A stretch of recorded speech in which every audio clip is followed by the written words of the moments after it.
dito tayo sa aming kabuti. Magdilig muna bago anihin. Ayan.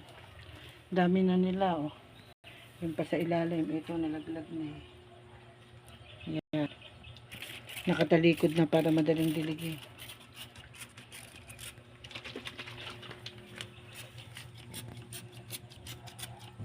Ayan, sampay muna natin yung isa. Harvestin na natin. Nilalagyan ba tayo? Ito.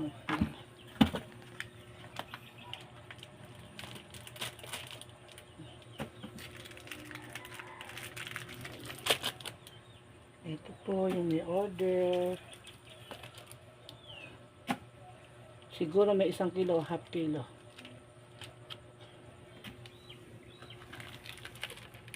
Ito hindi bukas pa yan. Ano? Bukas pa yung isa natin. Ito. Nalanta na, oh. Hindi na didilig kasi. Sarap nitong i-adobo. I-ano yung tawag kanina doon? Sisi. Kaya lang ba yan?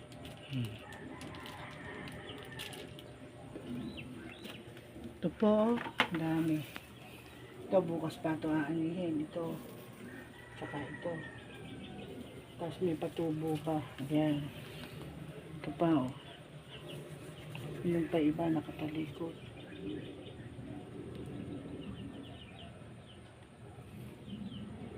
Ito na ang harvest.